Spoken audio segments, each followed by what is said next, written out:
All right. I'll introduce Fang and then pass it on to him. Okay. It's on.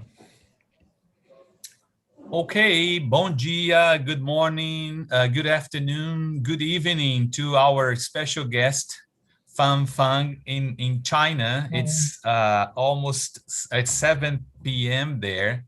So then here we are together again, our ILF Brazil group, for one more meeting with a special guest. This time, we have the pleasure of receiving our colleague, Fang from Shantou University. And I'm going to tell a little bit about him. So, but then I will pass on the floor to Fang because I would like him to, to talk a little bit about, himself, his university, and also give us an overview of ILF in China. So I'll be very, very brief. But thank you, the people from the group here inside with us, and also thanks a lot for those who are joining us through the YouTube channel, our Nupel Internet Cafe. So thank you, Fang, for taking some of your time. It's evening in China, and I know probably you had a tiring day. So then thanks a lot for being here with us. It's a great pleasure to having you here with us. So Professor Fang, so he uses the Western name Gabriel also. He can tell us why he chose this name. He got his PhD from the Center for Global Englishes from the University of Southampton, United Kingdom, and his MA from the University of Leeds, also in the UK. So currently he is Associate Professor in Applied Linguistics at the College of Liberal Arts, Shantou University, China. So his research interests include global Englishes, language attitude and identity, intercultural communication, and ELT.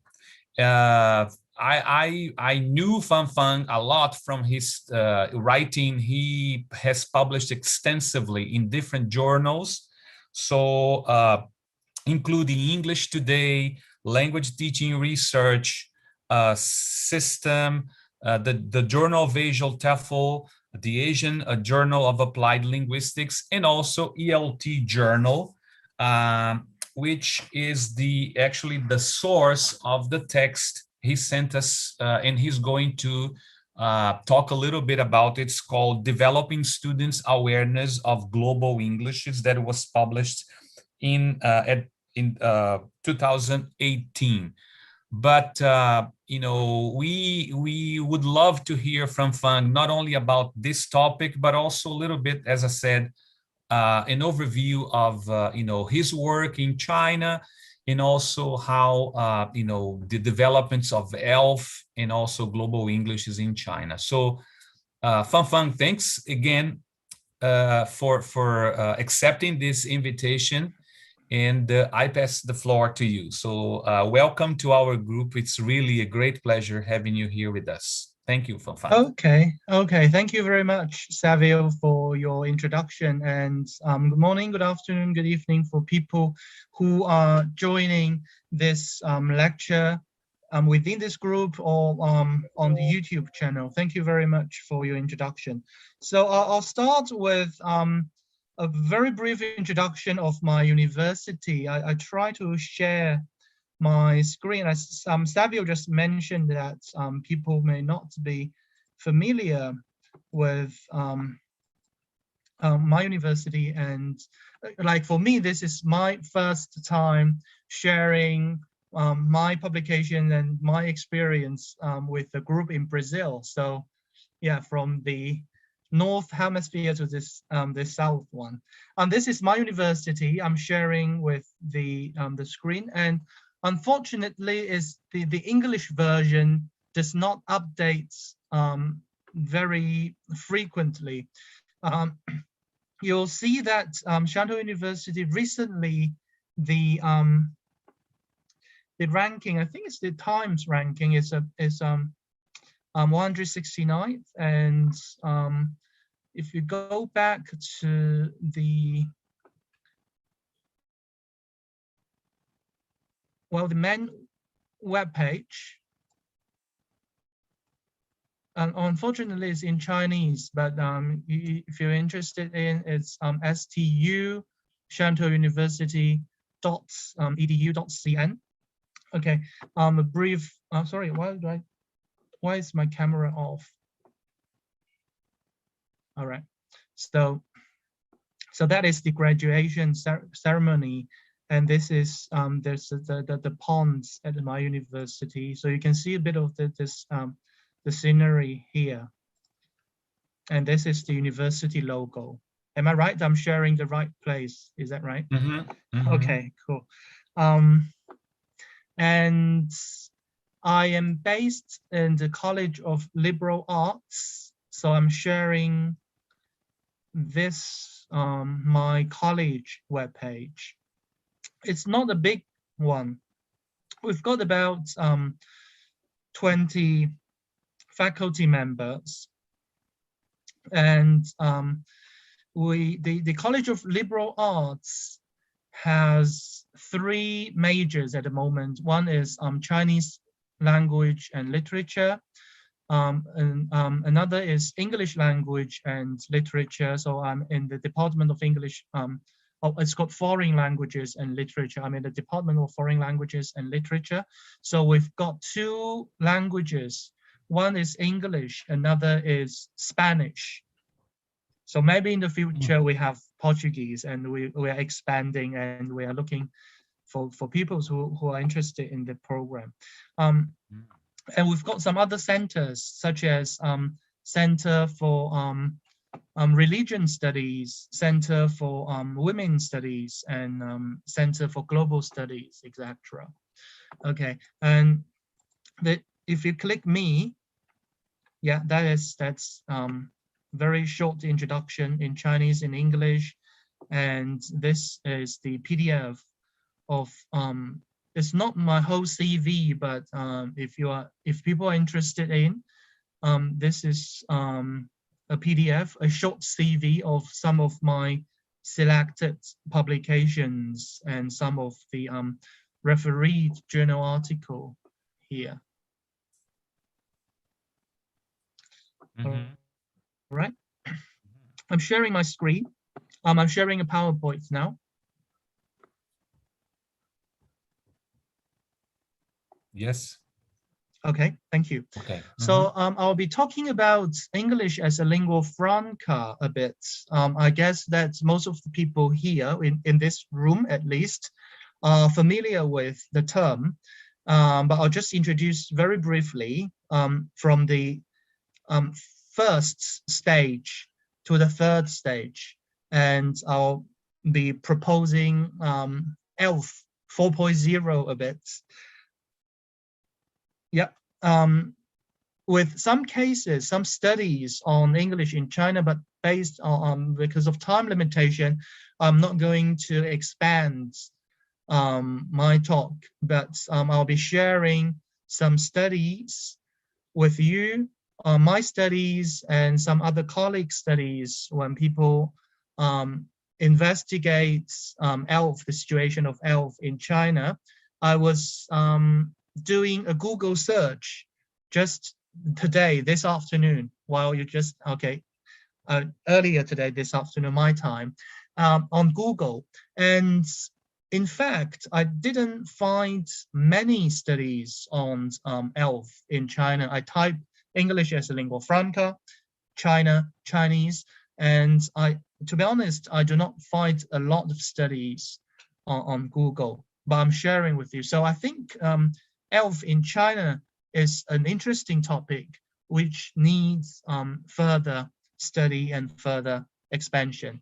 And I'm going to share with you a case study on GELT, Global English Language Teaching, based on the text I share with people, based on this study I published in 2018 in English ELT journal.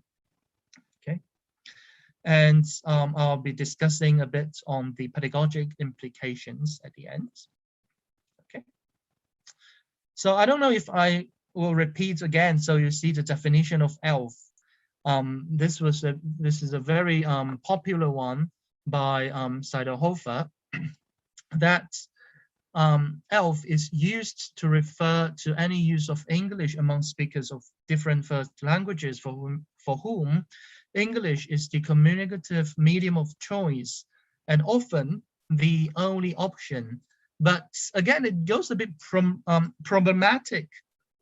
While today we will see English, the 3.0 stage, the third stage, a 3.0 version, that English is, or ELF, is positioned within a multilingual paradigm, right? So again, now we also challenge that English may not be the only option, but this is one of the popular definitions by Seidelhofer.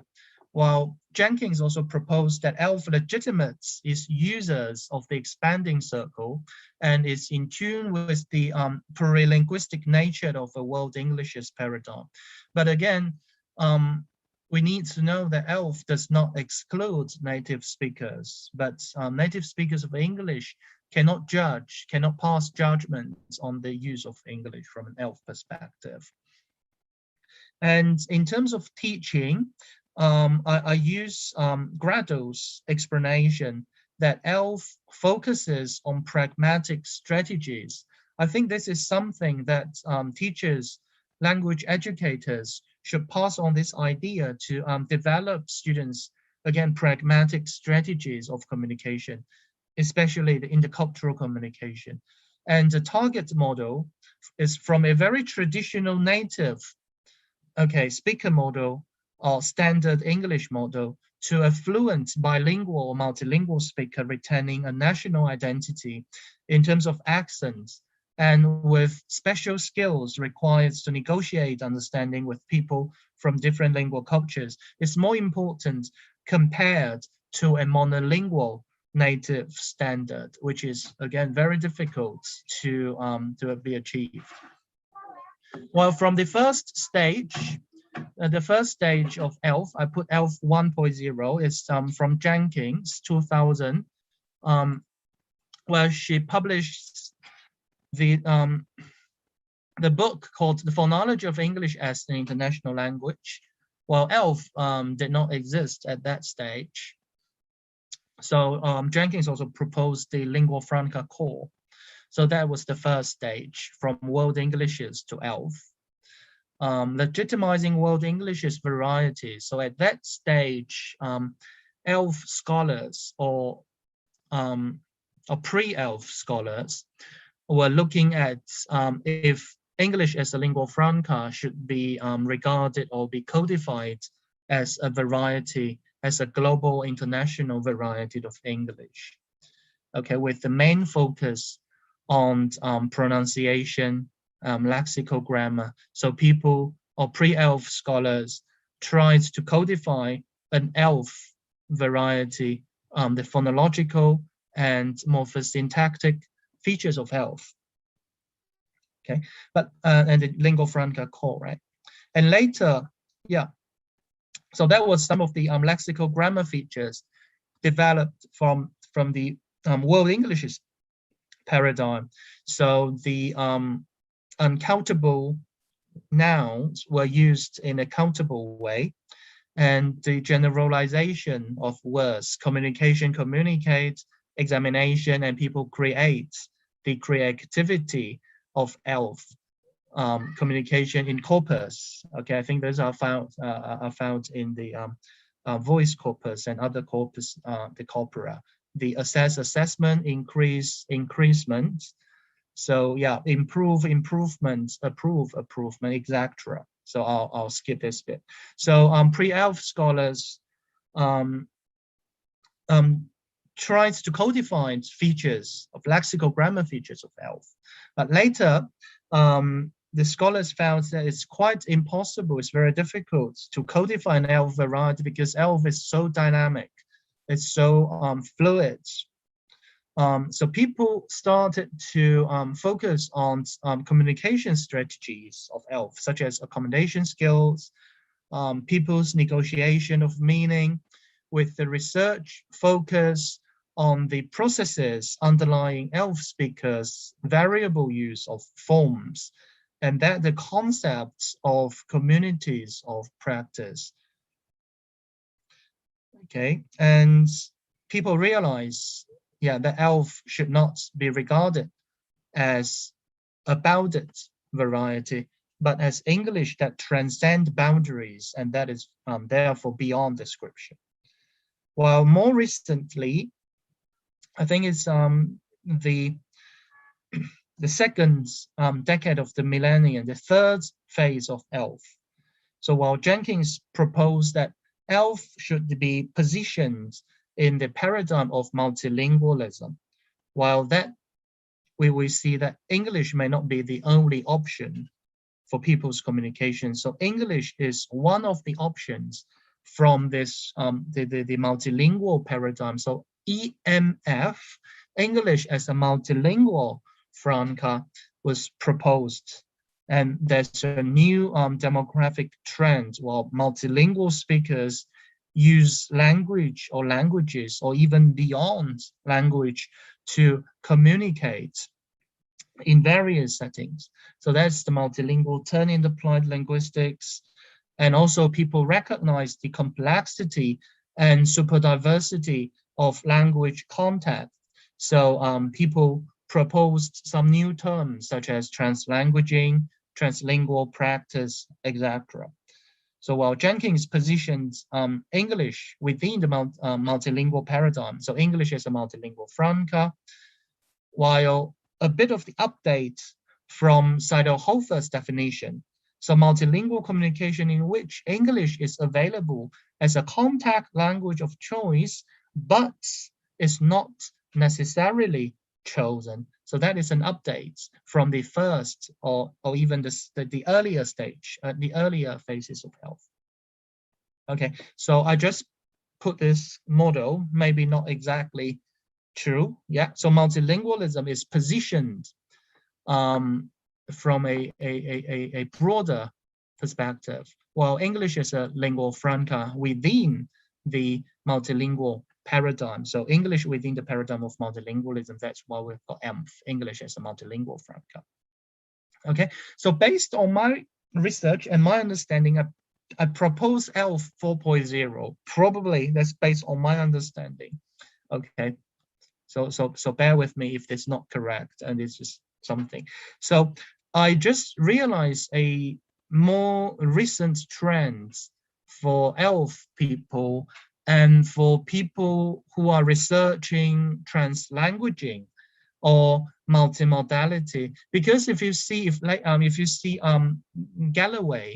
Nicola Galloway's model of global Englishes, translanguaging is part of the paradigm. I'm going to show that model later.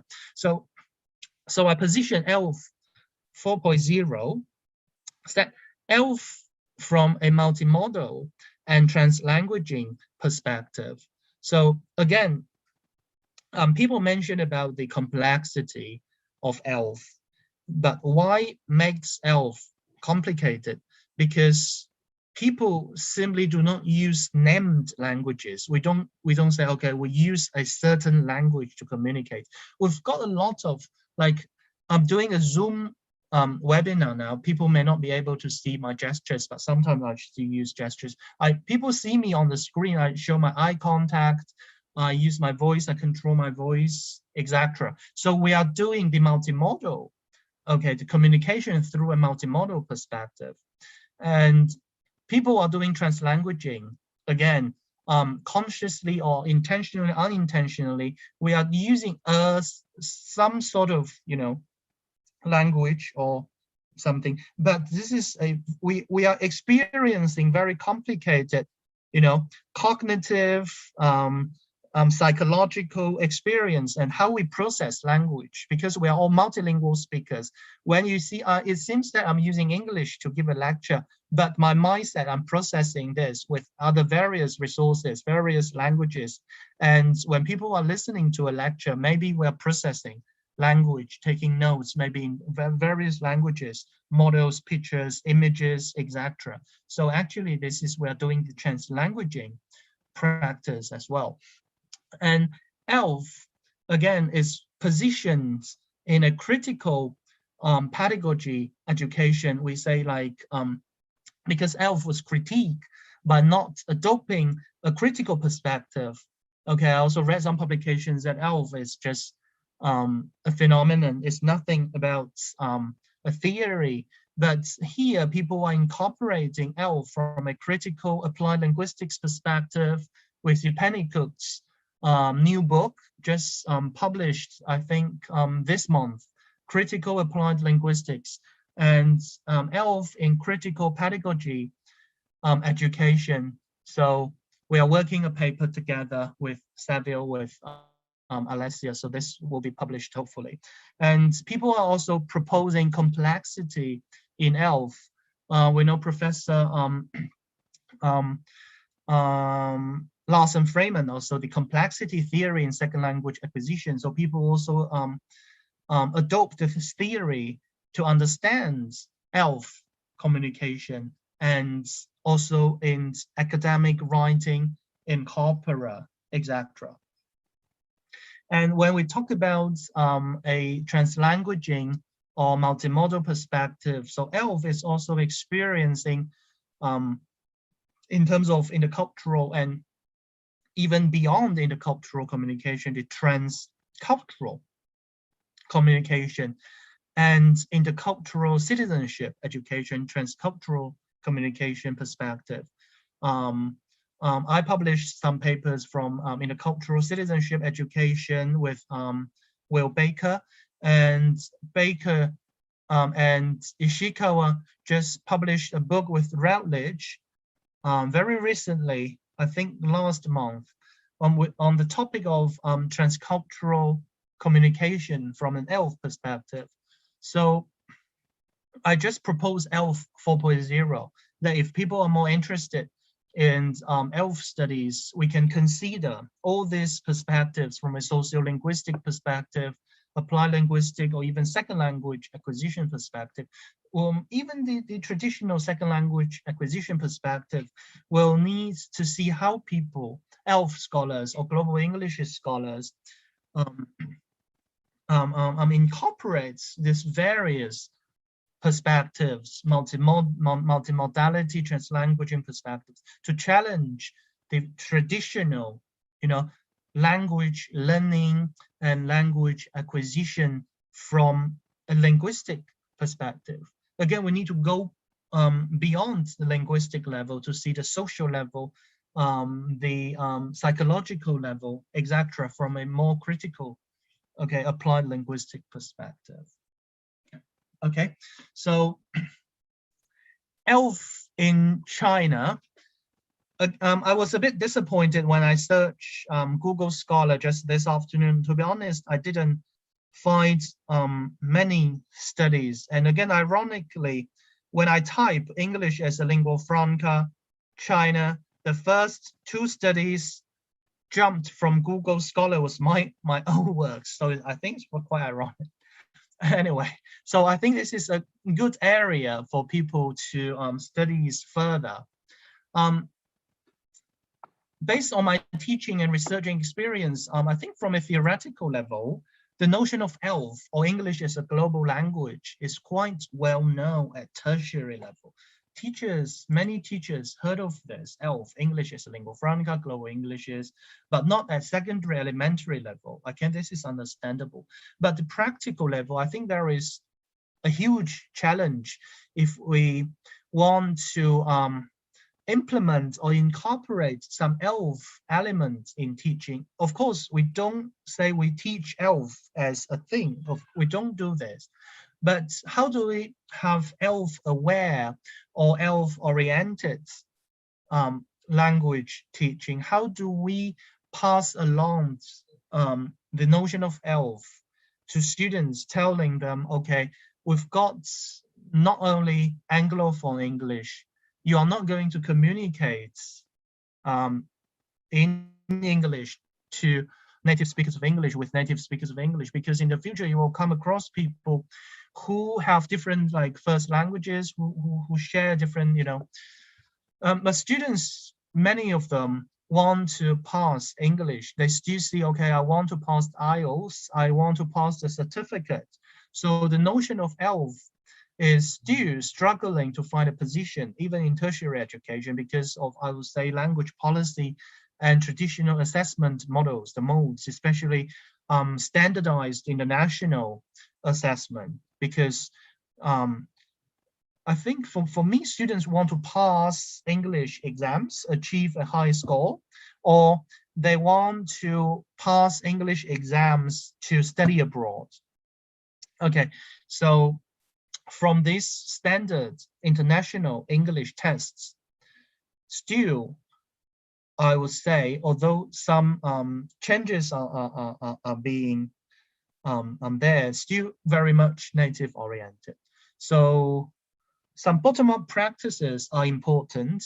Some people, ELF scholars, are implementing ELF-oriented language teaching, but still not enough, just based on their own settings. There were also debates on the ontology and epistemology of ELF.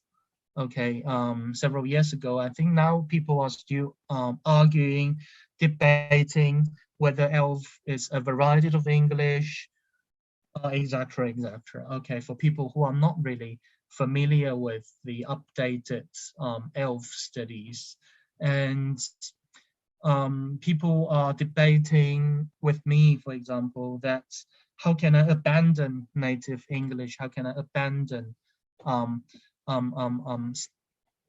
standard English? Or if you say an ELF-oriented teaching, does it mean that I accept whatever students' English, for example? How about unintelligible English? So I still hear some misunderstandings, or I would say the ontology and epistemology debates of ELF with my colleagues and with people. Yeah, but ELF has become like an area of research. It's getting noticed, and we've got some publications in written in Chinese, but in English still, I think I would say it needs further research, and to make the voices heard when we'll have the international publication. So ELF is regarded as a new perspective of teaching the Chinese tertiary level, but there lacks initiatives or curriculum developments or curricula for the effectiveness of ELF-oriented classroom teaching. And if people recognize the ELF, the 8th International Conference of English as a Lingua Franca was held in Beijing in 2015. Okay, so I was not part of the organizer, but we were lucky to invite some big names. So I think people can recognize those big names here. So, but still, apart from the keynote speakers, we see many Asian faces here. I was here, if you can recognize me, 6 years ago. Yeah. So I just passed my PhD viva. Yeah, so I just came back from the UK. I passed my viva in July, and this conference was held in August, just 1 month after my PhD viva. All right. So from that conference, ELF is getting recognized, and people are more interested in talking about ELF as a research area, but probably people are not too interested in, an ELF-oriented teaching something because of, various aspects and factors. So that came from my research, my search on Google this afternoon, and I saw that many ELF in China, many papers were published in a journal called Asian Englishes. These 4 papers well, from Asian Englishes. All right, I can share with you the papers.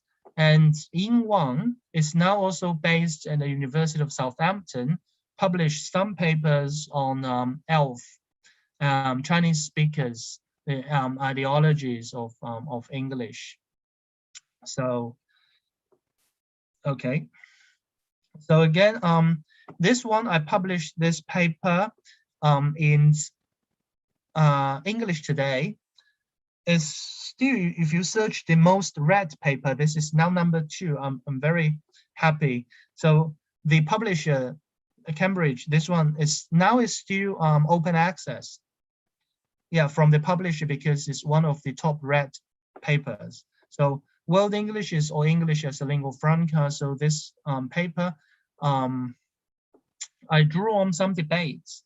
Well, people argue that whether China English should be regarded as a variety of English, whether China English can be codified as a variety of English, or I would say that in that paper, that is again, people use English, even Chinese people use English, especially we have various accents and with various expressions. So I would position ELF from, I would position English from an ELF perspective instead of a World English's perspective. I used to say, okay, I used to believe there should be something called China English, but I realized, okay, even people codify. I know Dr. Mark Shi is doing China English or Chinese English from a World English's perspective. It's done very good works on how China English or English in China can be codified.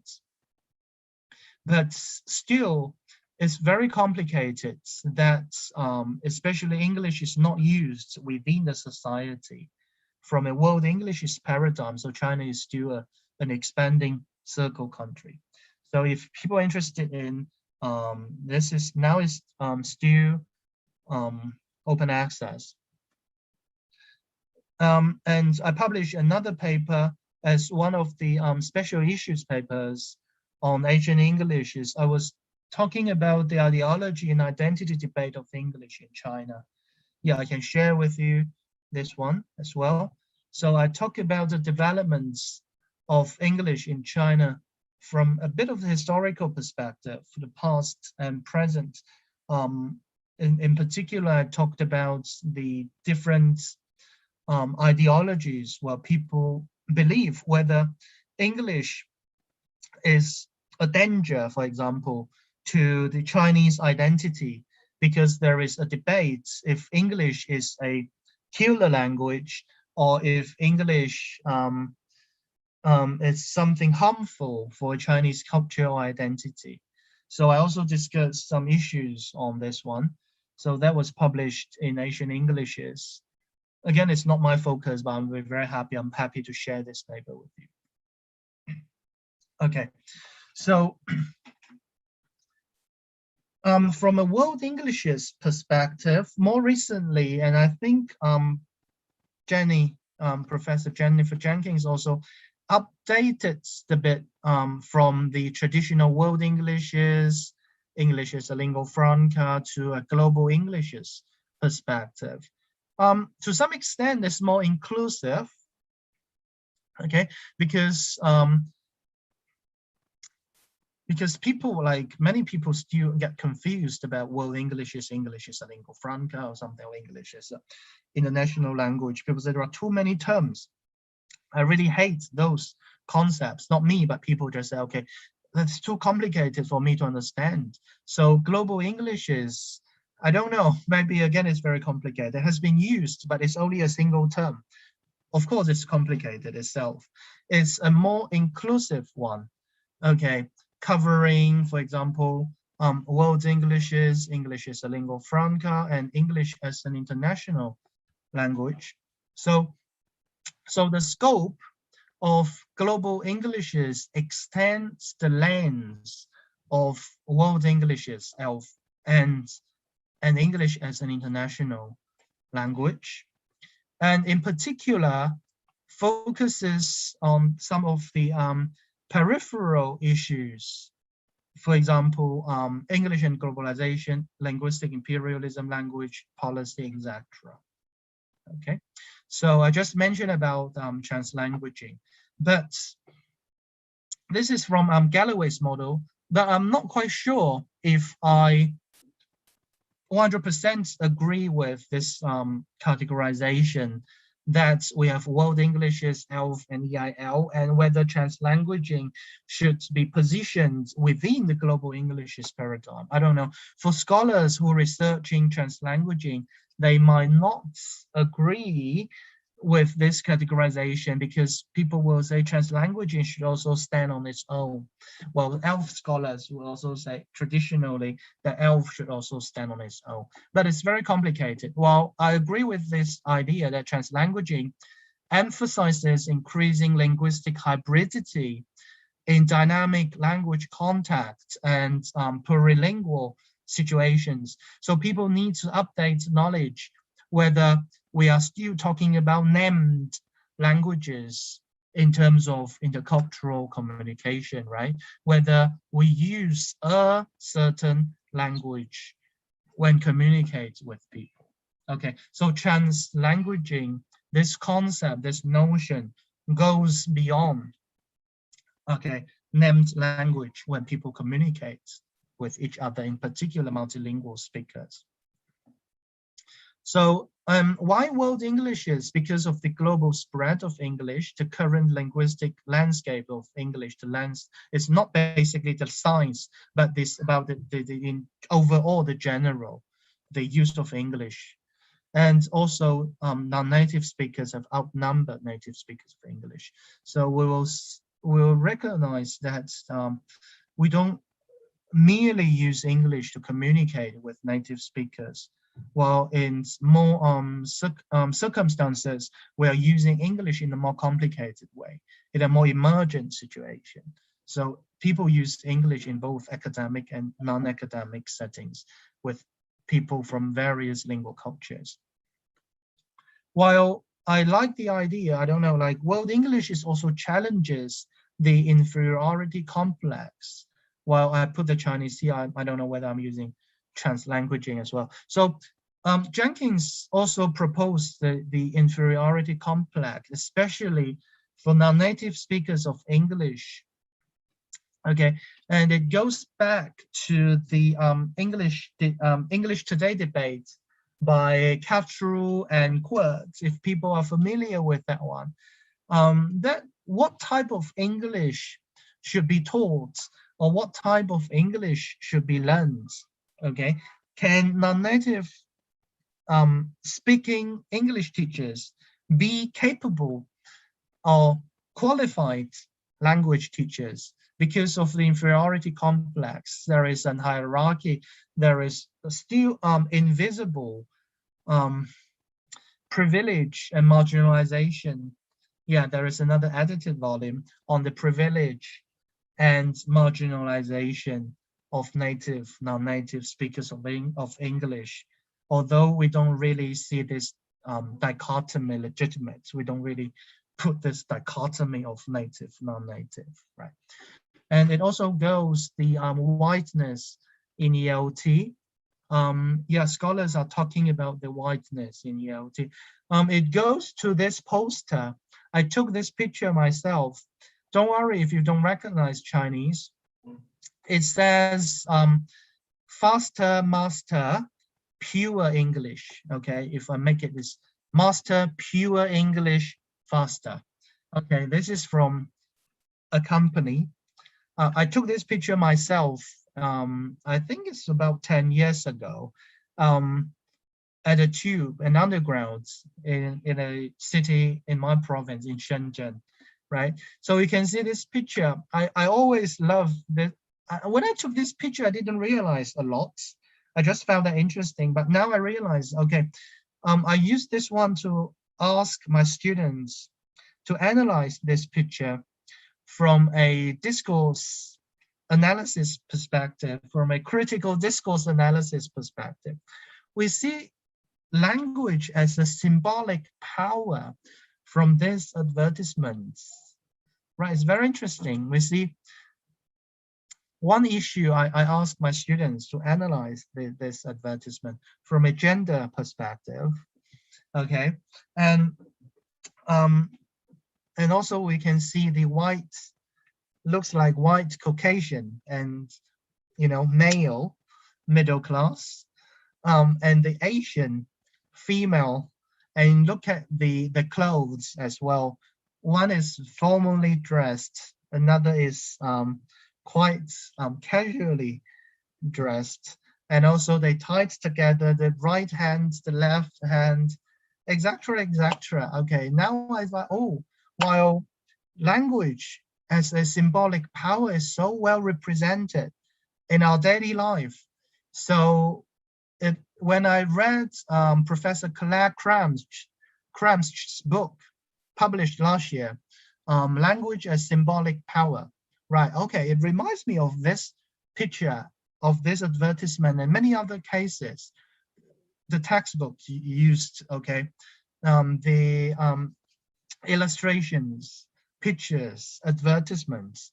So how do we really, as language teachers, again, go beyond, I don't know, language teaching and understand language use from a sociolinguistic, from a social perspective, and go beyond linguistic perspective to pass along the idea that people do not use language from a linguistic perspective. We use language, what is underneath, we find far beyond, you know, language, right? And this is a question I also ask people, my students, to share their views. Maybe we see if we have some time afterwards. Okay.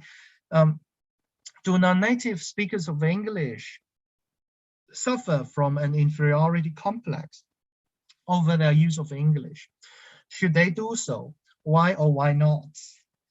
Okay, so again, I think it also generates a very interesting debates. I don't know. I don't want to make it, you know, especially when we have a group of, okay, the native speakers, you know, native speakers, and especially, okay, I don't know. I also ask students, do you think you suffer from inferiority complex, or do you see yourself as a lifelong perennial language learners, or do you see yourself as a language user, competent language user, when you use English in particular after 10, 15 years of English learning, for example? Okay. So again, it goes to the ownership of English. I'm not going to read because it's so obvious, although it's controversial. When Professor Whittleson published this book, published this paper in 1994. Okay, I see this is very controversial nowadays. When I present this idea, it reminds me of last year I was giving a speech at a university, and I was challenged by an audience during my talk that saying that, okay, this is something nonsense or some sort of, I don't know. So people still have those kind of language ideologies when they understand, when they use language, and especially people see the privilege themselves. Okay, so a summary of global English is, and we'll see some publications, there is a paradigm shift in research, teaching, and recognition of the current linguistic landscape and the socio-linguistic functions of English. And in particular is a shift from monolingual framework to multilingual and multicultural framework and theories of English use. Okay, that's why I would say that translanguaging should also be recognized. Probably, I don't know, not within the global English paradigm, but can be a very good complement if we see from a critical linguistic perspective. Okay, so that was the 8 principles proposed by Galloway and Rose in terms of global English language teaching. The first one, increase world Englishes and ILF exposure in language curricula, emphasize respect for multilingualism in ELT, raise awareness of global Englishes in ELT, raise awareness of ELF strategies in language curricula, emphasize respect for diverse culture and identity in ELT, and change English teacher hiring practices. Okay. But there is still a gap that we still focus a lot on native ideology, and especially job advertisements would reject any application that doesn't say English native speaker on it, right? So that goes to my case. I designed a course called English as a World Language. Unfortunately, I'm not teaching this course now. I taught this one a while ago. So that my university, I was teaching at another department. So at the previous department, we had more than 40% of faculty members have overseas education backgrounds. And there was a combination, it's half Chinese faculty members and half international faculty members. Okay, so students get some exposures to different Englishes. So that course, I had two groups of university students. The first group, let me see, the first group was about, I collected data from two groups of students. One, I can't remember exactly because I'm not have this paper with me. I don't have this paper with me. One group, I had 12 students, asking them to have the semi-structured interviews. I think back to 2017, yeah. And another group, I had them ask them to write reflective journals. If I go back, okay. I had two research questions. The first one, to what extent does this course on English as a world language influence the Chinese university students' attitudes towards their old English? And the second question, what are students' attitudes towards the concept of global Englishes after taking the course? So I could just compare how this course, the global Englishes aware course, changed students' attitudes or understanding of their old English, and also the concept of global Englishes. So I use Jenkins' book as one of the teaching sources, and one online courses called Understanding Language, Learning and Teaching. This was designed by the University of Southampton, the British Council. And of course, I use some of my supplemental materials to teach students. And very briefly, that is the timetable, a schedule of my teaching. Of course, I started to introduce some background, the historical, social, and political context of the spread of English, and I go to some the Anglophone varieties and English in post-colonial communities, standard English debates, and ELF, language ideologies and attitudes of ELF. The second half of the semester, I focused on language policy planning and teaching in China, language rights and language discrimination, English globalization, the future of English. That is a very brief teaching content. Okay, I also invited some people to do some guest lectures. This is a former colleague of mine from Indonesia, so I invited him to do a guest lecture on the topic of new Englishes beyond native speakerism, changing Englishes in Brunei, Malaysia, and Indonesia. Maybe in the future, people can introduce English in Brazil too, if I still resume this course.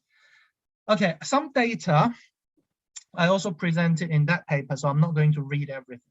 But students reported that before taking the course, they didn't feel very positive, I would say, to their English, to their accents. So they reported that, okay, I do not want to have an accent. I'm very worried about people are not able to understand my English.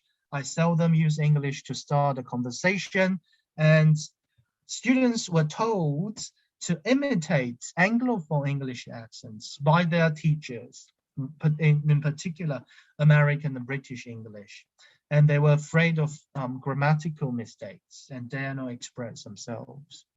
And they reported that after the course, so they realized it's more important to express ideas and not to judge whether someone speaks so-called standard English. And it's not a failure if speaking English with a local accent.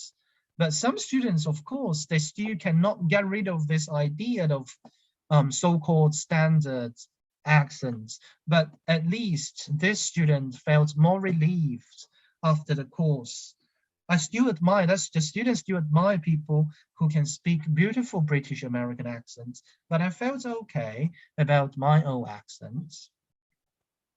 Okay, this one, although they came to challenge the necessity of learning to become native-like, they still lamented the current ELT situation in China. So student reports that why do we need to learn their English? So you can see their identity, how do they position their English, I mean, students' English, and their other people's so-called Anglophone or standard English. Okay. Many Chinese do believe British and American English are excellent English. That is the traditional, okay, this language ideology. So the attitudes towards global English is student, this one found a new continent because I used, sorry, someone's mic is on. So, Savio, can you turn her mic off? I can't, I'm trying, but I can't. Tell you what, Daniel, where this comes from? From Luciele. Ah. Oh, she left.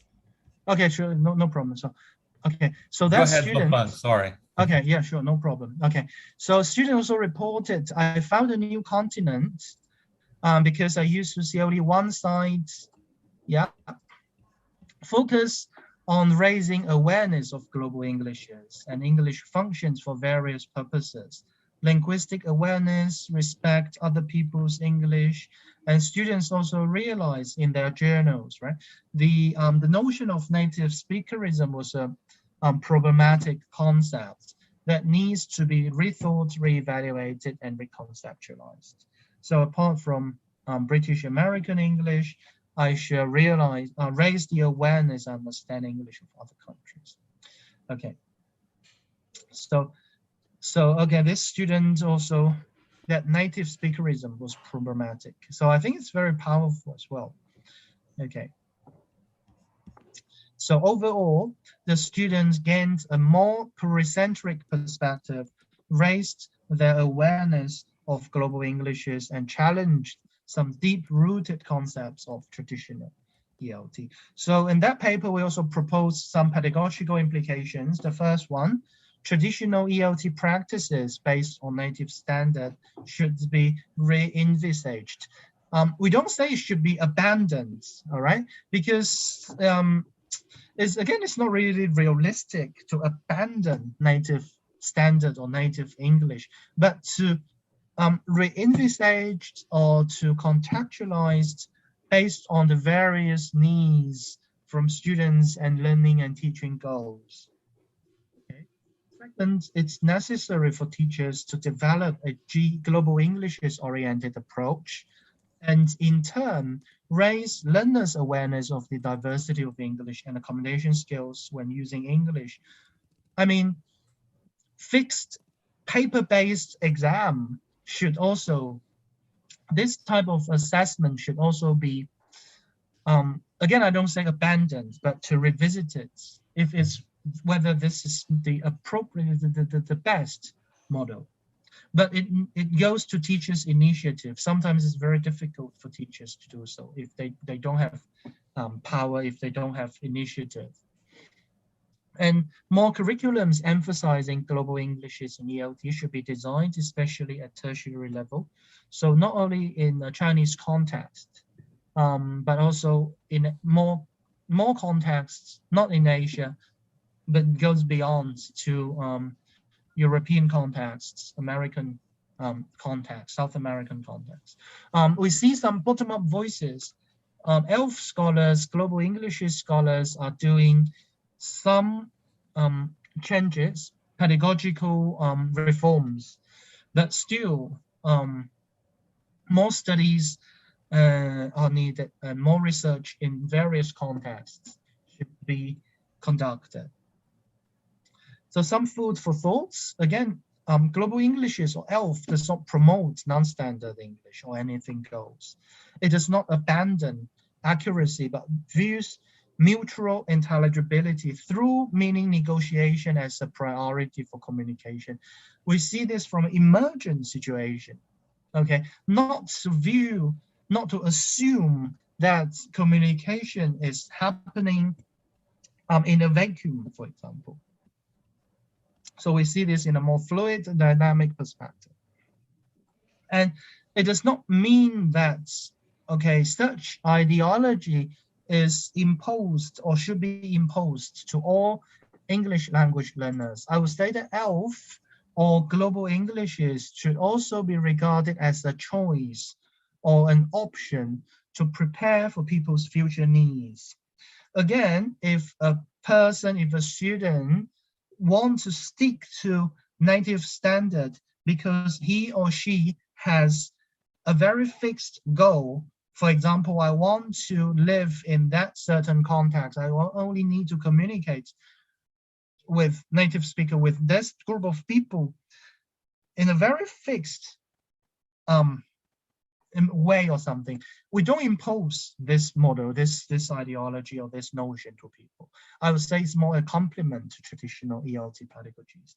And assessment of global Englishes is still a big challenge, given the large number of English language learners around the world, and given the fact that assessment, the companies and this design, this test making is still money making, the profit making industry. Is very difficult to change assessment from a international global perspective. Although we see some changes being implemented, we see the voices of ILF scholars, global scholars being heard by assessment group of people there. Okay. I'm using two quotes at the end of this talk, that language is a practice that constructs and is constructed by the ways language learners understand themselves, their social surroundings, their histories, and their possibilities for the future. And another one by Professor Pennycook, we are never just teaching something called English, but rather we are involved in economic and social change, cultural renewal, people's dreams and desires.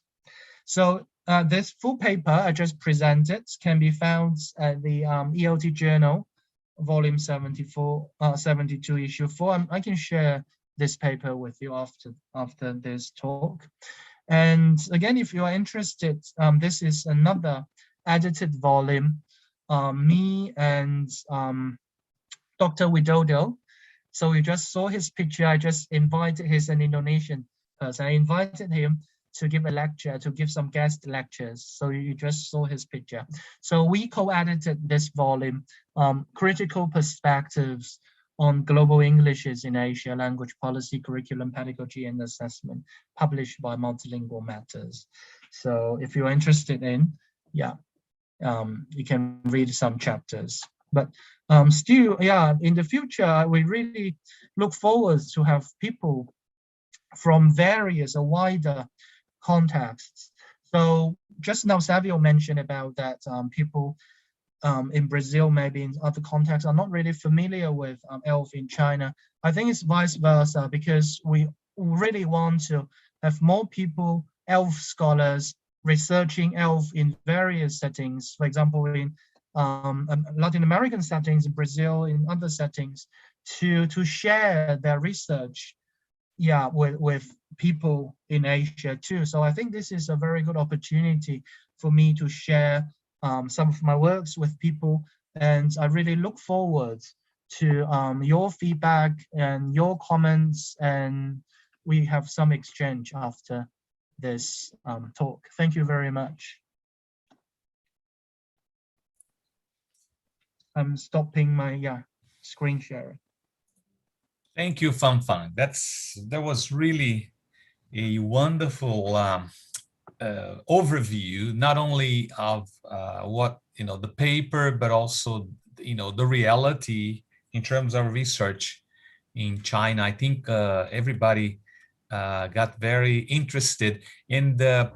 From our perspective, it's interesting. I think everybody can say something. How many similarities we have in terms of context. Several things that you mentioned there. Not only the overall situation in terms of the use of English, but also the insights from the your participants in the study, in the course that you gave. We practically have the same insights in the realities, even though we are so far away from each other. But many things that you mentioned here are very similar. So we would have lots of things in common.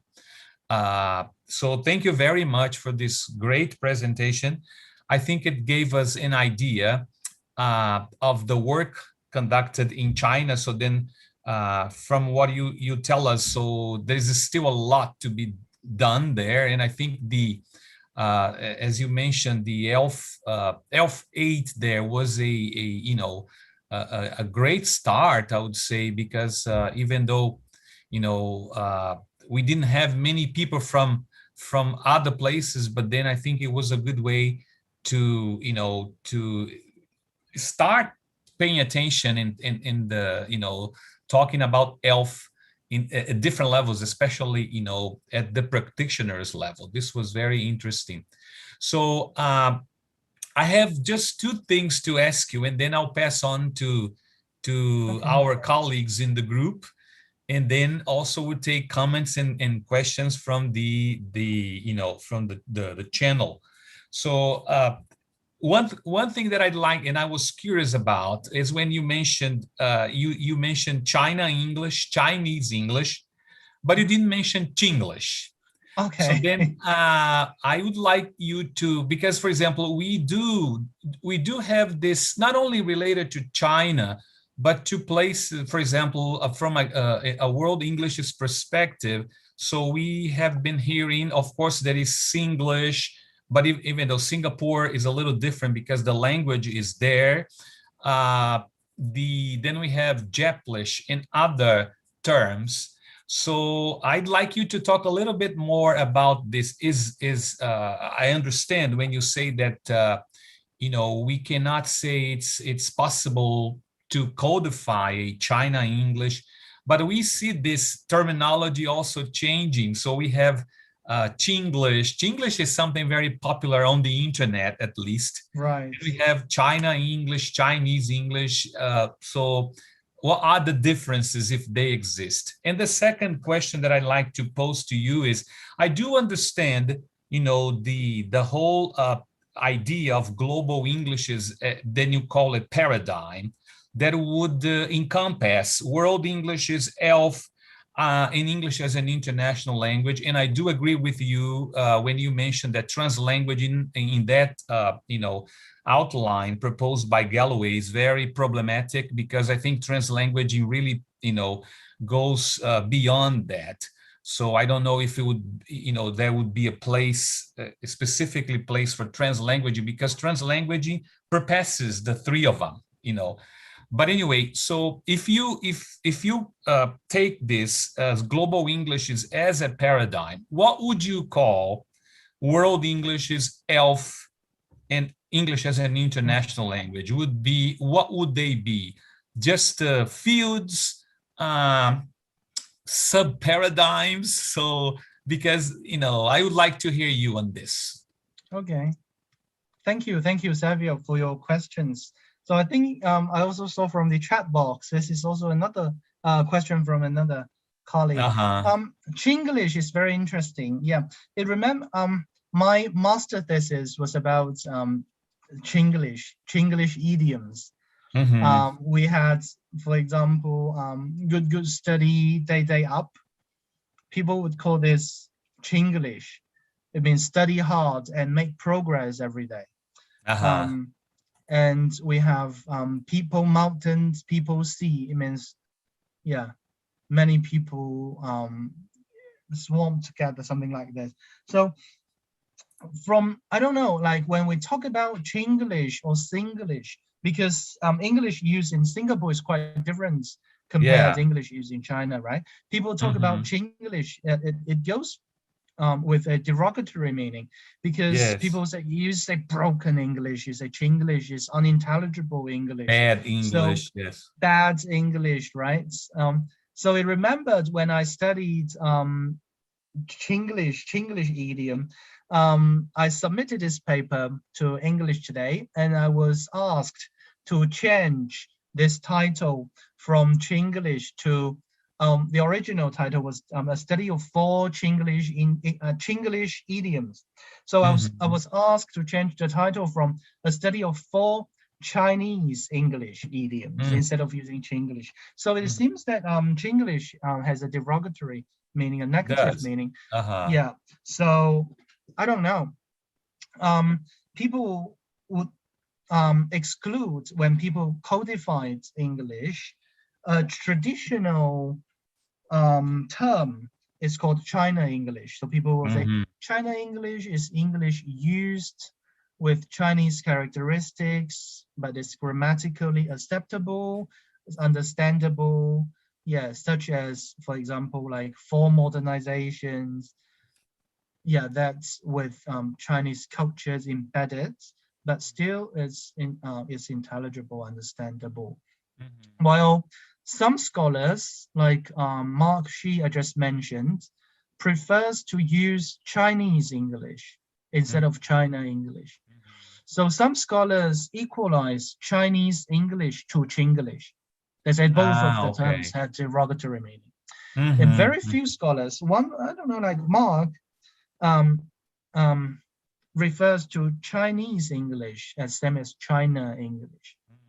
They say this should be okay, because when we say Singapore English, we don't say Singaporean English. Right? I don't know. So it's just about the term. So some people have preference, while Chinglish is more negative. And when we say the codification of English from a world English's perspective, people tend not to use Chinglish, because it's regarded as more like a base select. Right. Instead of something like an acrolect or something. Like Singapore standard or Chinese standard English. Yeah. And the paradigm issue, I think it's a bit complicated to refer to one thing as a paradigm or a perspective, right? So yeah, for ELF scholars or world English scholars, yeah, if I'm mistaken, I don't know whether it should be a paradigm, if global English is broader, or or it's more inclusive. I don't think we need to put one thing as a paradigm, because of I have to use a term. Maybe I would say a perspective. Right. It might be more appropriate compared to ELF or world Englishes, because we cannot simply say that world Englishes or ELF are not paradigm, or it should be a field. But global Englishes, I think it should also be regarded as a field, right? Or it's more like or maybe an umbrella term, right? Yeah, or umbrella term. We don't really say this is a thing, because global Englishes or ELF, they are not fixed. They are not, yeah.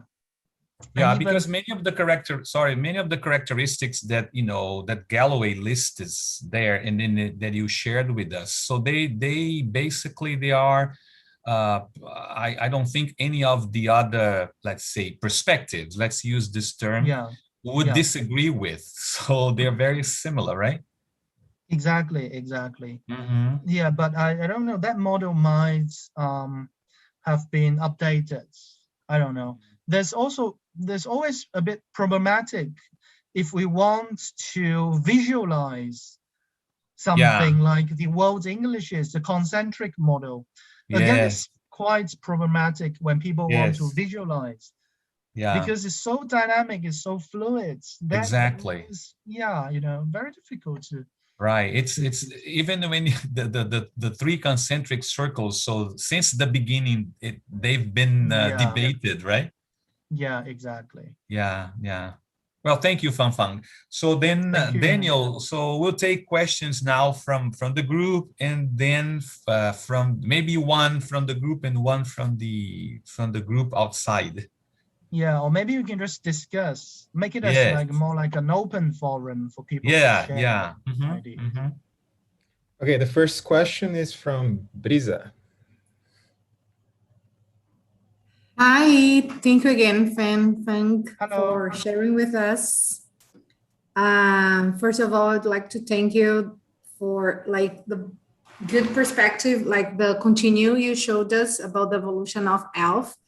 One of our meetings, like the research group, I was joking. I said, when I understood where we were, we moved on. So we are already in ELF 4.0 version. So wow.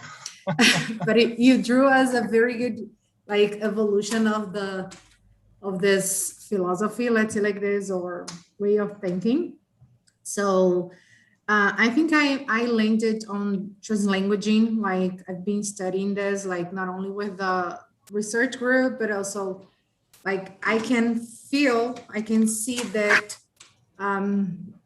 people are talking about this, you know, like I just finished an EAL course. Its roots is in America, like in the States, but there were more than 40 teachers from all around the world. So, and I'm happy to see that translanguaging is being discussed and put on the center, like on the spotlight of education discussions, you know, like nowadays I'm working in an international school here in Salvador. But then when at the same time that I feel that I'm happy to see that people are discussing this, and in the beginning, like in the first course of this whole certification, I was like shocked. Wow, people are talking about lingua franca, translanguaging, like in an American context, you know, where the English is the native and the powerful language. So I was really surprised in the beginning, and now I'm very, very happy to see that this is the way that it's leading. Like the same way you talked about the multilingual paradigm, the shift that is like being raised. But at the same time, like in a practical way, like in my school, I don't see this happening. Like I am the EAL teacher. So I always need to remind the homeroom teachers, the international teachers, like I could say that all of them are native speakers, like from like Canada, States, UK, like from these places we know where English is the native language. So I always need to remind them that our students are Brazilian, so they speak both languages. They are learning the language. It's a different setting. Like they're not in the States teaching native kids, you know, and even there we know that the demographics is changing. So even though I see that translanguaging is taking place in the stage, when we go to like praxis, we go to school scenarios, we see that we still need to fight and like say, let's give voice to multilingual learners. So, but it's, at least we are beginning, right? We are discussing this. So I was happy to see that many people from all around the world are like taking courses to discuss this, and then they can bring translanguaging and the ELF paradigm to their school contexts. So maybe this is the beginning of a real shift in the paradigm, like going out, like outside of universities to where it really matters, which is like schools and our students. So this is something. And just another thing to complement what you said about the inferiority complex. I always, I like to tell my students, look, you're better than your teachers because you speak 2 languages. They don't know Portuguese and you know English and Portuguese. So you see, like, just changing the way that they look at themselves as language speakers and users of the languages, like it makes a whole, like a big difference in their attitude. So I can see lots of like, they're speaking more, they're trying more, they're being risk takers, just because of the way we talk to them and encourage them. Like they're not like raising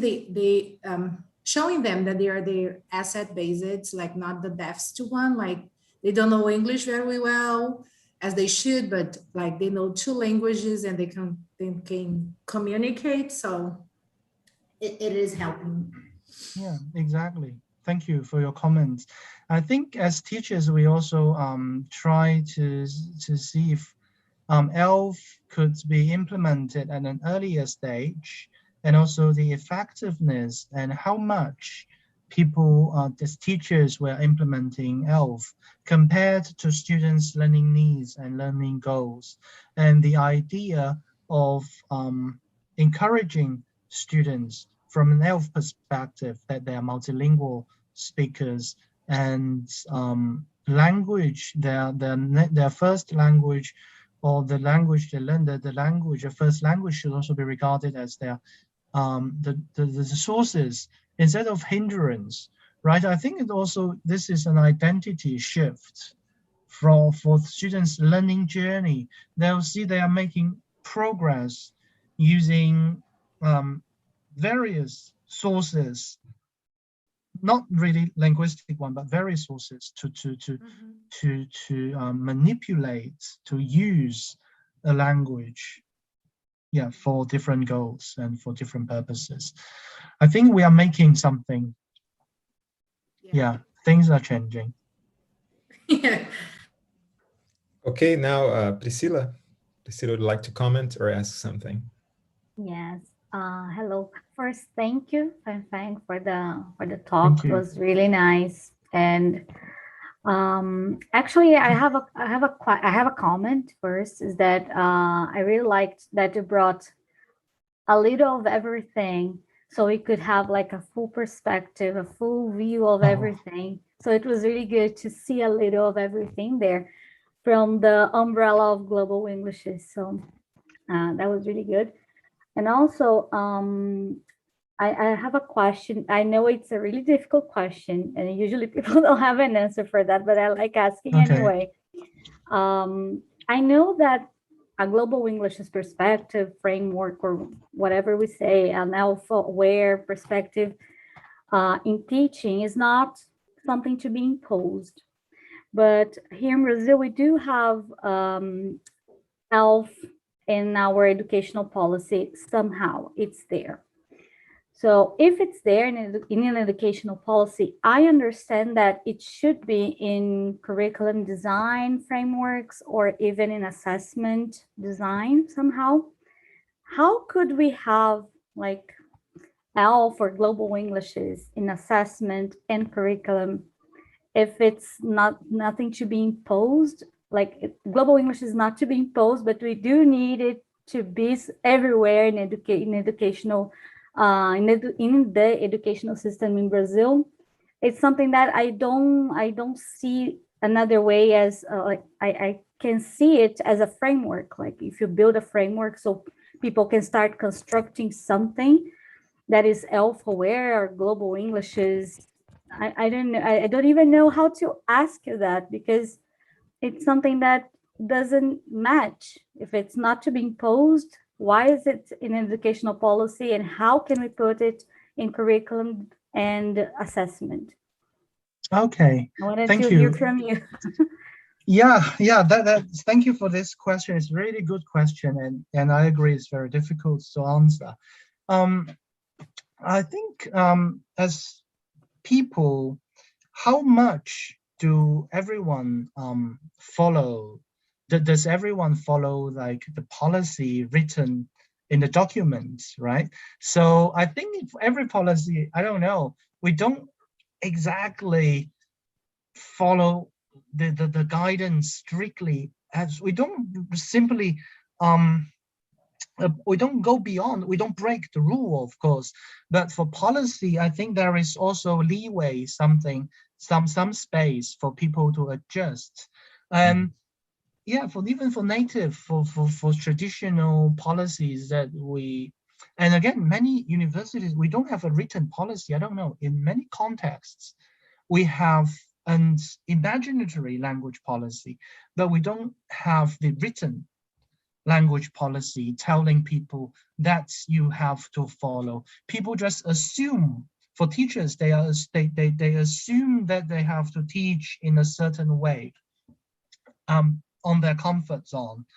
And ILF is not imposed, but we can taste some bites on ILF. I think we don't really need to have an ILF policy from my perspective, because we don't want to move from one end to another end. So that's why I don't know, we can have more ILF aware policy.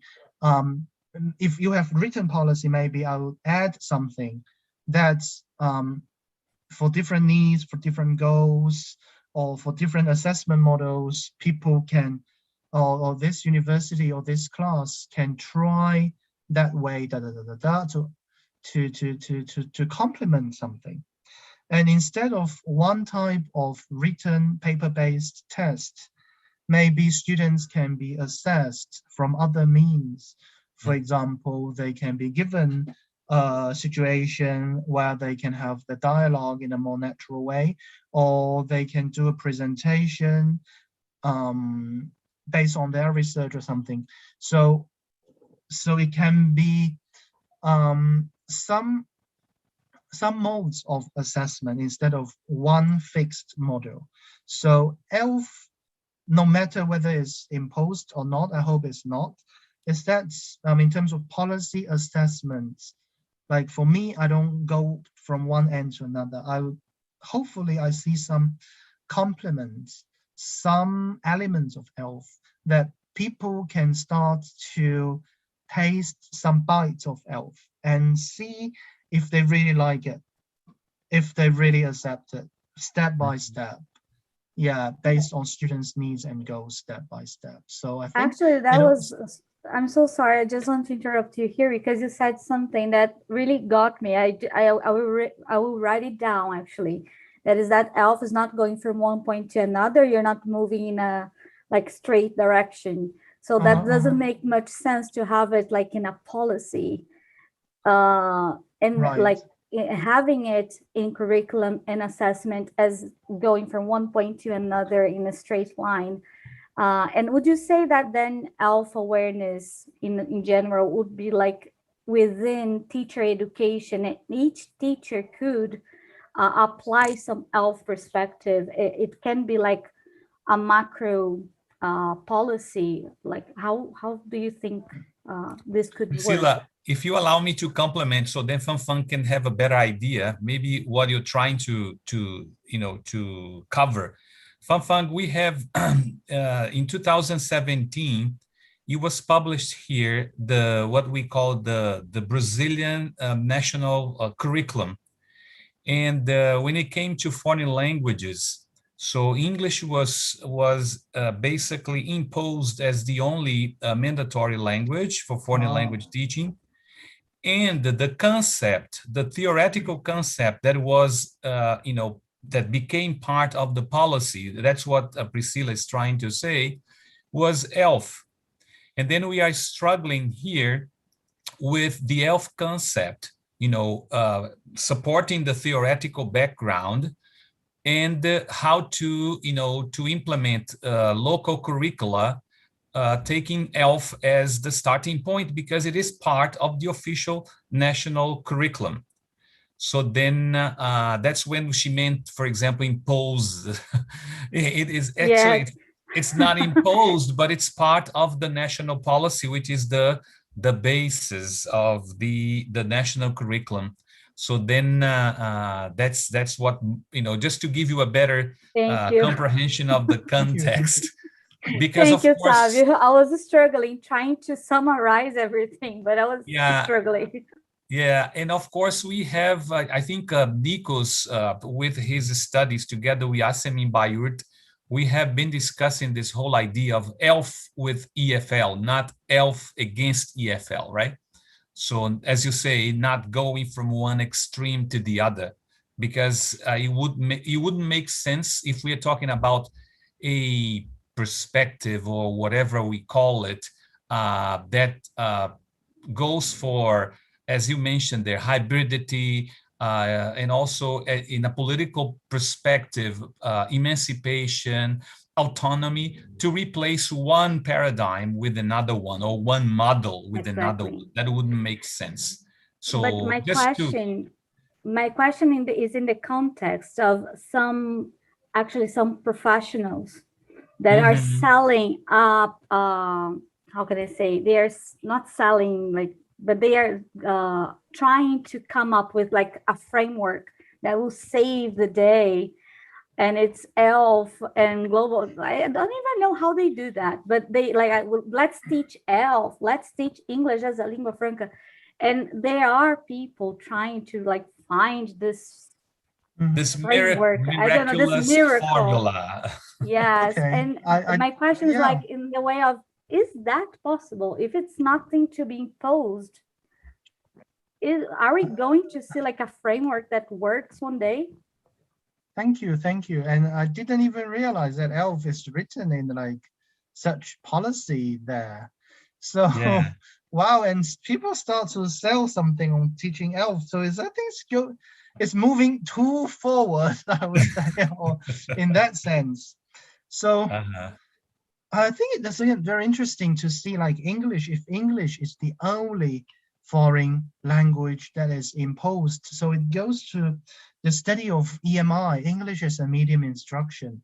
I think it also, it goes to me ELF 4.0. I think we can also include EMI or EME, English as a medium of instruction, or English medium education and translanguaging in terms of language teaching. And I'm curious about if that is written as language policy, how many teachers follow exactly this policy? Because if we say let's teach ELF or let's teach global Englishes, it neglects the context and it neglects the various, the demographics of teachers and students, their different needs and goals.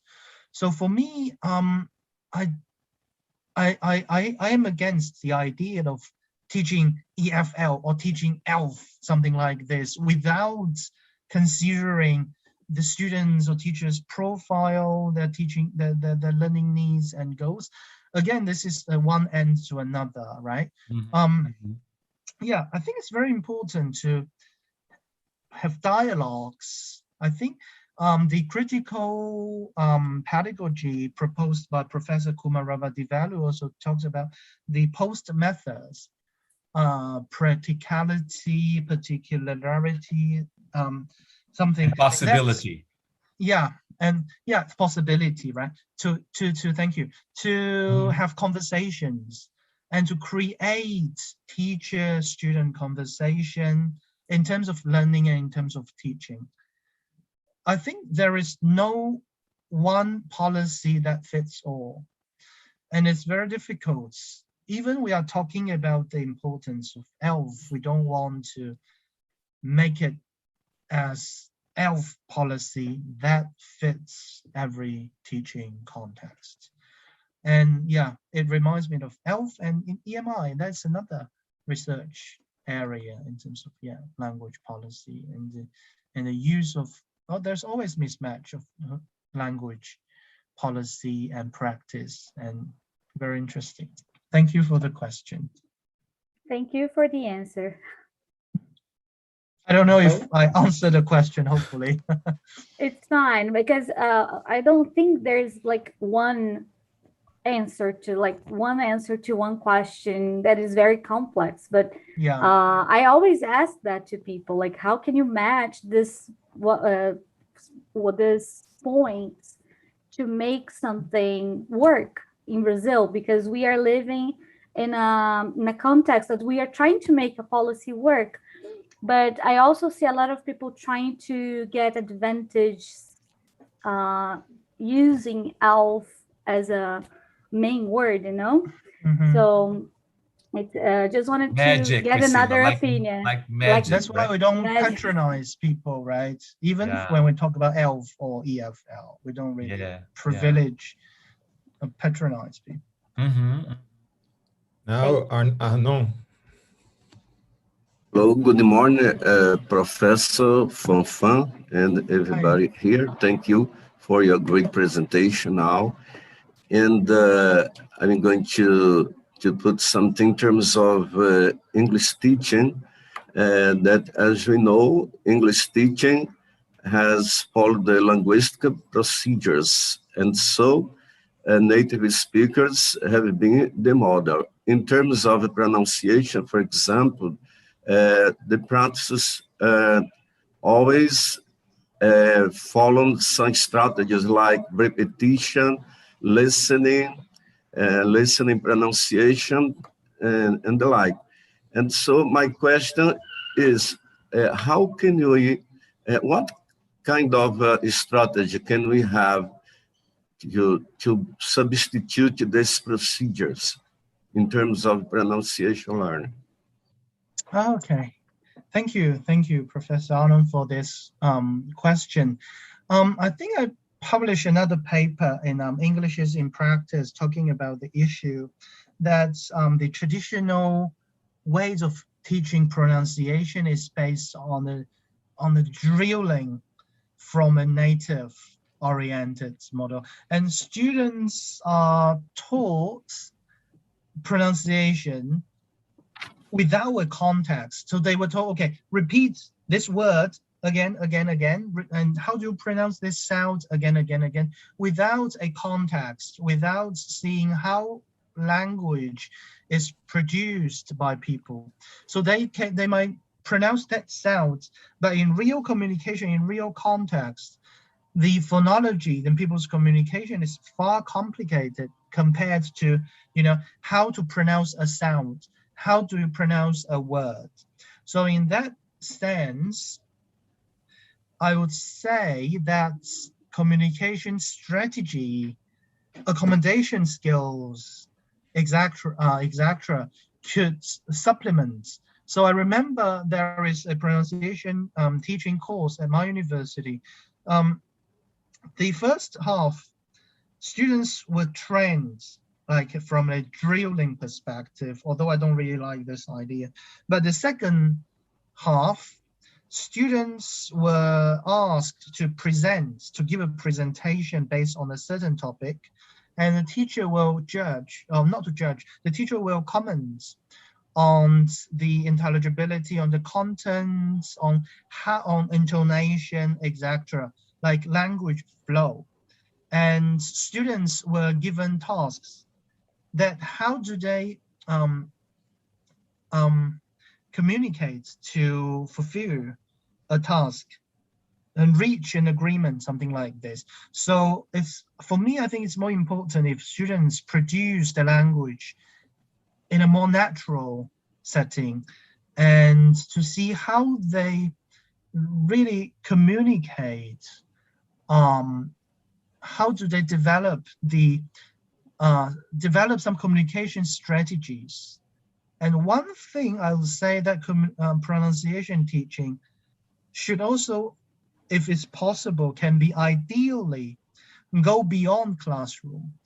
And we just see how students naturally produce language not to be given by a teacher that, okay, I just follow an instruction by a teacher. I just assume I have to do this, to do that. But if we can go beyond classroom to, maybe we just ask a student to say, you need to do this in a real situation, in a real setting, and how we will see how students use language to, you know, achieve some goals, some ends. If it's recorded, it's ideally to be recorded. And I'll see how students, you know, if they come across some pronunciation difficulties, some understanding difficulties, and how they deal with this in a real situation instead of in a classroom situation. So for me, to go beyond drilling to more like a natural situation to deal with. I can't remember, like another way is that, students also need to understand, because students speak various lingual cultures, not to master every and each of the standards phonetic symbols, for example, but they need to know, again, from Jenkins' perspective and from David Datterding, Professor Datterding, that students need to know which sounds or which symbols will create, will impede communication, will create some communication breakdown, and to focus on certain sounds when they come across communication breakdown, instead of imitating each and every sound from their perspective. So they need to know some communication difficulties from their perspective, and to see how they could accommodate, how they could, if they want, make some adjustment, okay, to make sure language and communication would flow better. Thank you. That is my humble answer. Thank you. Now, Vanessa, please, Vanessa, go ahead. Hello, Fang. Hello. Thank you for sharing our text. Your text, I'd like to say we Brazilians have similar problems here concerning English as lingua franca. Yeah? And then my question is, because here in Brazil, although we have this document, yeah, BNCC, that attests that you should teach English as a lingua franca, it does not happen actually in practice. And then, especially because our books are not designed to it, they are still very native oriented. And then I'd like to know, how is that in China? Are there textbooks that are already designed to this audience? I mean, a public school audience, for example, or private school audience? Thank you. Thank you for your question. My short answer is the same as your answer. My short answer is no. Yeah, because of, you know, the profit and money making, still textbooks companies, the industry still produced native oriented. I just share an anecdote before this webinar, is that I was invited to design a textbook with my colleagues. So I was assigned 2 chapters. I can't remember another chapter, but one is on global English. I said, okay, I'm researching global English. I really want the textbook to have some content, some components on global Englishes. But unfortunately, I was told that the listening materials I chose should be native oriented, should be Anglophone varieties of English. You know, that was ironic, because that content I was trying to incorporate some materials in relation to global Englishes, but the listening material still was produced by native speak by Anglophone variety. So yeah, we are still calling for some teaching materials, in particular textbooks, to or maybe not a textbook written from a global English's perspective, because it goes back to the question if we don't want to impose people, right? So I think we can have some supplementary materials, some teaching materials to be more ELF-oriented from a teacher's perspective. And I think teachers can also bring some discussion based on the textbook, because it's very difficult, and I think it's quite impossible if we have an ELF textbook, right? I think it's important from the teacher's perspective to bring some conversations, some dialogues with students, some issues, some aspects in relation to global Englishes, to create a dialogue based on a textbook. Because again, for me, if we rely on a certain textbook, it is very difficult to be inclusive. Again, I also empathize textbook designers or textbook writers. It's very difficult to design a textbook that fits all either. So we need to do something extra from teacher and students' perspective. Thank you. Okay, now we go to the questions made on YouTube. So the first one is from Kelly. She is our friend. And she asks, in relation to testing evaluation, how can we develop the topic since we are still TOEFL and Cambridge oriented? And you mentioned this in your presentation, right? And you said that you see some changes already, right? Can you tell us what kind of changes do you see? Do you see those changes really changing in the future, those tests? Thank you. This is a good question. So based on my knowledge, IELTS starts to incorporate some other English accents instead of, traditional, the Anglophone, in particular British English. So IELTS starts to incorporate some other Englishes there in testing. But based on my knowledge, speaking, I don't know. I'm not an examiner. I don't know how much leeway would IELTS examiners would allow if students do not sound like native speakers of English. But I think in the document, it says that students it's okay for students to produce intelligible English. Like IELTS does not simply impose to ask everyone to speak American or British English. But I don't know in reality testing, if one student sounds more American or sounds more British and another student sounds more local. But I don't know, like if an examiner still has some preference, or I think it's very difficult to get rid of the personal bias. But, I'm not familiar with TOEFL. I know that IELTS has incorporated some other versions of English. Still, I hope that it can go a bit further for this type of test. Yeah. Fang, sorry, Danielle, just to complement. How is the hiring situation, for example, in China? We hear and we read that, of course, that the native speaker teachers, so teachers are sometimes what happens, I've read in some articles that there is still a preference, especially in countries like China, and where the native speaker is still sometimes even less qualified than non-natives or locals. So they are chosen over non-native speakers. How is this reality, not only at the university level, but for example, the language institutes or schools? Can you give us an idea, please? Yeah, thank you. Yeah, and I'm also very curious about the situation in Brazil. So I think in China, I don't know, based on my knowledge, because China is so big, the university hiring practices, the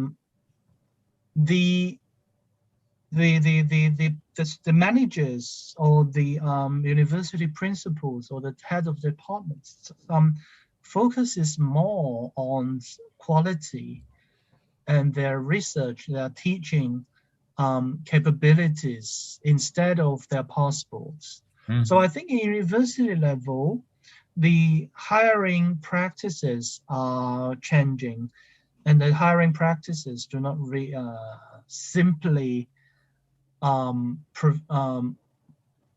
prioritize native speakers, but Mhm.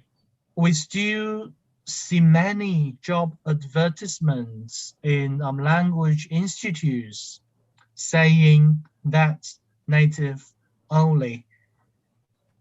And these advertisements do not mention about the quality of the teacher. And if the quality, a BA, Mhm. whatever major, a native speaker. So at least from my understanding, university hiring practices the practices are doing something better compared to hiring practices in private institutes.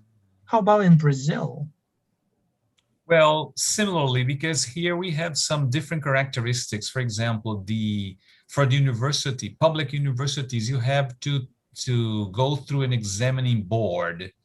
So if you have the qualifications, so there is no, for example, no constraints in terms of native, non-native. So this is not a question. But in private language institutes, so there is still a lot of emphasis on this whole idea of the native speaker teacher, you see? But in private universities, I don't think that is a problem either. But of course, if they count on native speakers, so they will advertise. They will advertise. And that it goes me to another anecdote about the one advertisement. Okay, I knew some of the colleagues. So one of the private institutes would like to hire some of the colleagues working at my university. So as I just mentioned, university is doing something all right. They don't really hire people based on their passports and based on their skin color. But as a private institute, they showed their advertisement with a picture after, the PS, I don't know, they changed the color of their skin. They make it the whiten their skin to publicize in the advertisements. I know the teachers myself, they are not Caucasian, they are not really, but in an advertisement, the pictures was the pictures was whitened. So it goes back to the idea of whiteness. Yes, Even if absolutely. it's a native speaker, they still want to see us as white native speakers. Yeah. Well, this happens here, not to whiteness the pictures, but then there is you see lots of pictures with as that's basically what Priscilla mentioned about the books in her. I mean the pictures in her book. Yeah. So it's still there is this association with the English and whiteness. Yes. Yeah, but that case was not common. It just happened. I just came across one case that in advertisements whitened the people's the skin. Yeah. Okay, Daniel, I think we should go because it's 11 already. Oh my goodness. You see, Fang, time flies. Exactly, yes. We have other questions on YouTube, but they're very similar to questions that were already asked here during our conversation. So Milena Brun asked about a question very similar to Priscilla's, and Raimundo also asked a question very similar to one that was already made, and Swellen also. So I'm gonna ask my question to finish. Okay. Because it's a curiosity, actually. Do you see Chinese replacing English as this global language in the future? Or is it more likely that as English gains popularity in China, that Chinese English become this popular variety of English that might, become so powerful that might spread? This is the $6 million question. Yes, I never asked you a Chinese native to see a scholar. Okay. Let's see, please. Okay. Thank you for this question. Yeah, I was asked about this one in some other situations, and if yes, I think 80% of English language teachers will lose their job if they don't understand Chinese, right? And if they have to teach Chinese. But from my perspective, it's quite unlikely that Chinese will replace English, at least in the near future, because people are learning Chinese, but the Chinese characters or the Chinese words are very complicated. The written system is quite different. It's quite different from Roman alphabets. So Chinese is learned, and people are learning Chinese, but more from like speaking Chinese, and they want to learn something about Chinese culture.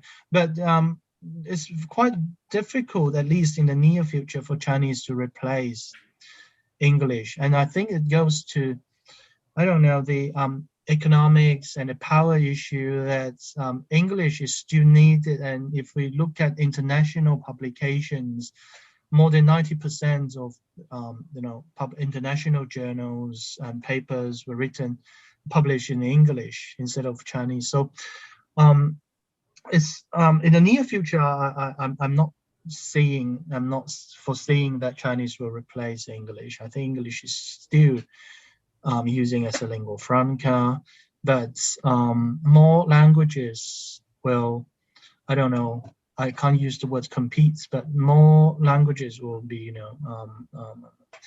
again, to try to see that position, right? If we see it from a multilingual paradigm. And again, English is not used within the Chinese community.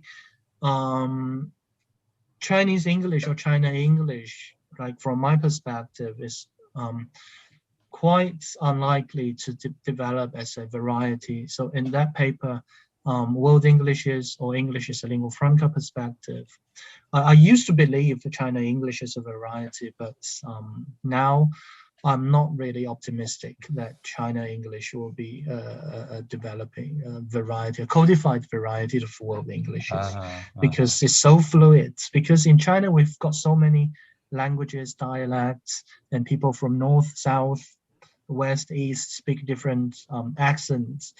And it's quite unlikely from my perspective that China English will be codified. We might have some regional varieties, but still it's very difficult to have something called China or Chinese English as a variety. We have some certain features, but for variety, I'm not quite sure about this. I'm not really optimistic. And Fang, to complement, for example, people have this idea, of course, it's a stereotypical idea that English is spoken throughout China, and China is a continent. So how is, can you tell us about the reality, for example, in smaller cities, for example, because of course, if you go to Beijing, to Hong Kong, to Shanghai, so to Guangzhou, to these huge metropolis, English is there. But give us an idea, if you can, of how English is, really spread in China. Thank you, Savio. In big cities, I also watched a video. A person was testing how people in Shanghai can understand English, and on street he was doing an experiment and interview people. I think 11 out of 12 people could speak English, but in some other cities, I think Shanghai, Beijing, Guangzhou, they are quite the metropolitan cities. English is spoken with people who do not share Putonghua or Mandarin. People can speak, but for Chinese, we switch back to Putonghua Mandarin. And like for me, you come to my city, I think if you go on the street to do an experiment, I don't know, I'm not really optimistic. Maybe 1 or 2 out of 10 people can speak English. So still it's quite dialects or regional dialects dominant. So like for me, after my lecture, I'll switch to dialect, talking with my parents. My mom is an English teacher, but we seldom use English, to communicate with each other. So English Right. is used in a more instrumental or pragmatic way instead of a lingua franca Mhm. in China. Yeah. When people do business, of course, you go to Yeah, company, if you go yeah. to Mhm, tall mhm. buildings, people use English a lot. But Right, when right, people go to a pub, when people go on the street, right, some right. More events, international context, right? yeah, yeah, yeah. Okay, thank you, Fang. I Thank think you. Daniel, I think it's time already. No, It is. anything else, No, that's it. Daniel? No, that's Okay, it. so I don't forget that before we finish, we take our final picture. So don't leave Okay. immediately. But anyway, I would again to thank everybody for coming this morning in the group and also outside.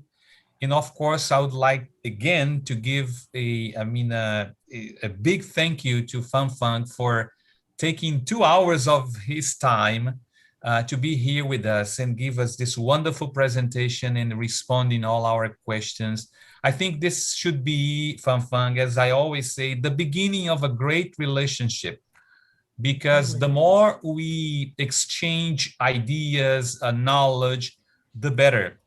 So then we get to know what our colleagues are doing in different parts of the world.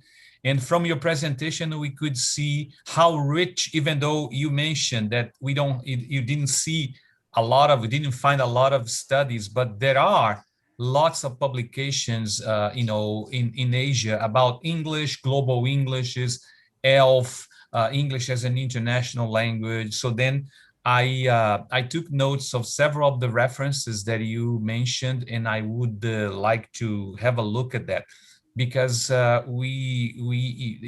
especially in our case, that our location, we get very much influenced by the United States and also Europe. But I think ELF studies in many ways have helped us spread our horizons and really talk and share our work, and also get to know our colleagues' work from different parts of the world. So this was a unique experience, and I really thank you for being with us. Okay, so I hope Thank you, you come Savio. back Yeah. again, and then we can continue sharing ideas through email, and also contacting and working together. Thank you, Savio, and thank you, colleagues, for this wonderful intellectual, sharing situation and conversation with people. Thank you very much. Okay, so thank you very much, everybody. So we'll see you in a month with another special guest here in our ILF Brazil meeting. Sorry, Fang. Shall we take a picture? Yes, we're gonna take the picture after Daniel stops broadcasting. Oh, okay. Thank you, everybody. Thank you.